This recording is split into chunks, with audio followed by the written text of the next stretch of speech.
Évidemment, il en manque une. Qui était cette dame en rouge et noir?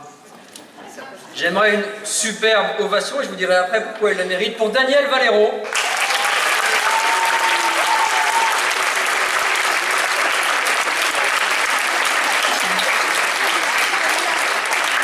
Maire déléguée d'Évry, qui a participé, j'en redirai évidemment un mot, comme tout le monde, peut-être un petit peu plus que d'autres, à l'organisation, au travail de dentelle, de petites mains qu'il faut faire pour réussir ce pari sur lequel je reviendrai dans quelques minutes.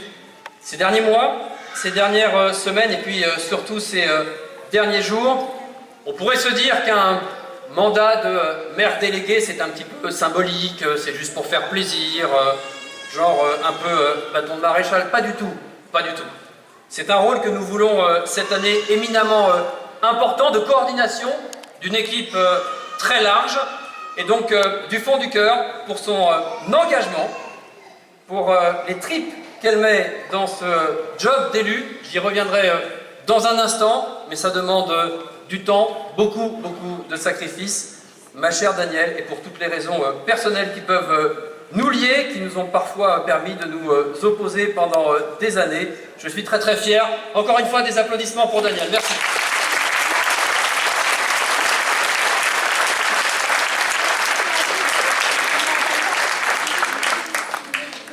Merci également, ça me touche, à mon ami Francis Choix, d'être présent,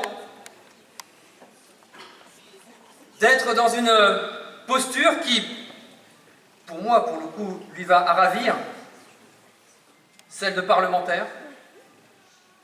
Cette mission qui consiste pour lui à représenter notre territoire, mais au-delà de ça, très touché pour l'ami qu'il est devenu, bien au-delà des aventures que l'on a menées ensemble, contre les uns et les autres depuis 2001, mais également cette aventure humaine assez incroyable que nous avons vécue ensemble depuis un an, dans un calendrier d'ailleurs politique que l'on n'avait pas imaginé. Personne n'avait imaginé que Manuel Valls serait candidat aux élections de Barcelone, pas même nous, et donc il n'était pas forcément prévu, ni même que je sois le premier maire d'Évry-Courcouronnes, et encore moins que Francis soit député. Et je sais la fierté qui est la sienne, dans les pas de son frère notamment, que de rejoindre l'Assemblée nationale. Mais je sais aussi, parce que je l'ai imaginé cette année, le déchirement que ce peut être de quitter un mandat de maire.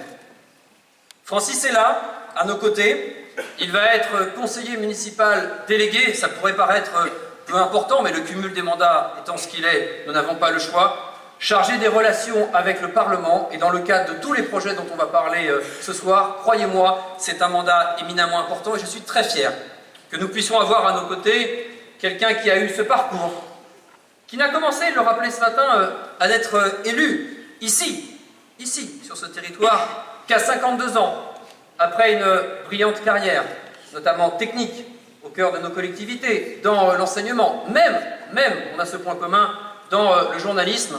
Il est doté d'une compétence dont notre territoire a besoin, et donc c'est une fierté, mon cher Francis. Merci pour tout ce que tu as fait pour nous, et je te le dis d'emblée, je l'ai dit ce matin, merci pour ce que l'on va te demander de faire pour nous à l'Assemblée.